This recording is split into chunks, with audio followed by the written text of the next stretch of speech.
name is Ms. Plexman. My story, or rather my dad's story. My dad, Peter Lister, passed away on December 5th, 2014, at the age of 90 years old.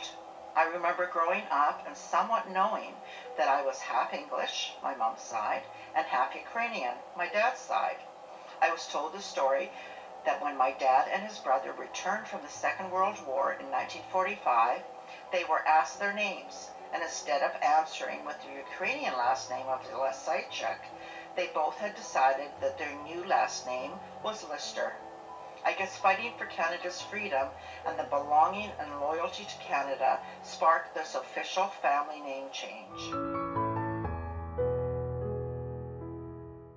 My name is Ron Johnston. I was born in Northern Ireland, and peace eventually broke out. Rationing ended, all our food was rationed, but when the war was finished, everybody heaved a sigh of relief because you could come and go as you pleased.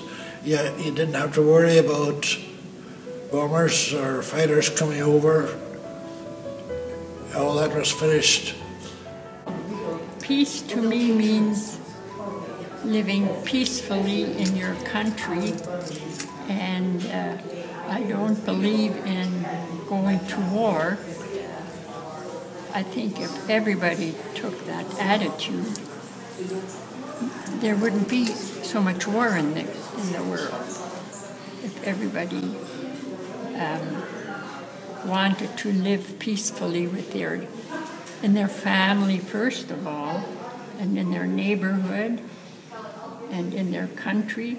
Remembrance Day, it reminds me of all the years of the war, the years my husband was away, overseas, and then the fact that the war all had to happen, and yet it went behind us, and one hopes that something wonderfully good came from it. I don't know whether it did, but you sort of hope it. Okay, I'm Mary Miller, nee Dick. Canada is the land of the free, and it is a very, very nice country. When you go to bed, you don't have to be afraid of they will come at night and get you out of the bed. And no, that is, Canada is, I have been in lots of countries, but Canada is the best. When I first came to Canada, I was scared of the thunder because it sounded like the bombs dropping, and it was terrible. But coming to Canada made it so nice. And the peace was when they said the men could come home from the war, and that is what made the peace, that they could come home. And came to Canada, and Canada was the land of the free. We were told to settle on a farm, to open the homestead. It was such a peaceful, quiet country.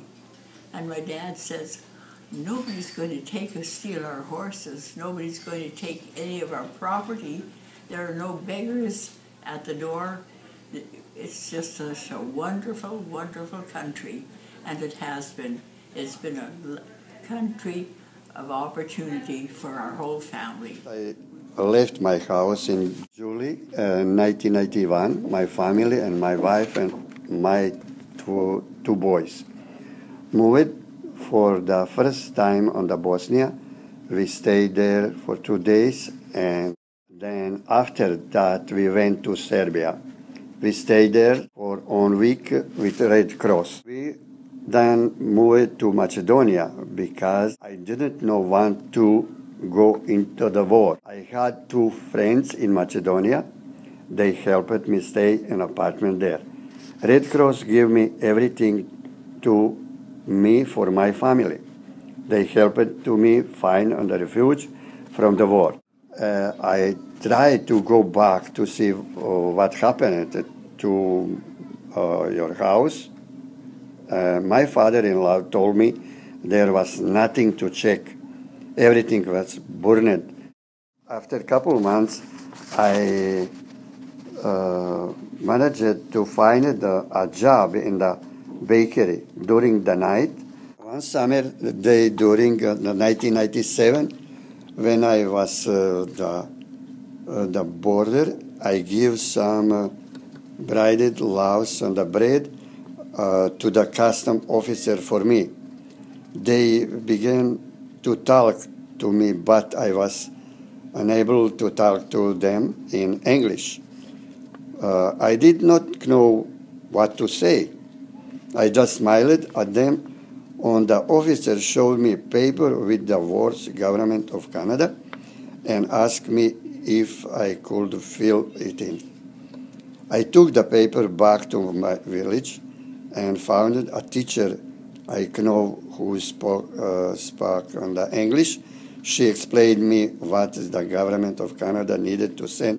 I had to wait 24 months. I never forgot that day when I received a large yellow envelope in the mail and wondered, what is this? I will always remember the Canadian officer stood up and shook on my hands and said, "You are Canadian now." This day was July 21st, 1999 at 4:30 a.m. Your destination was Winnipeg.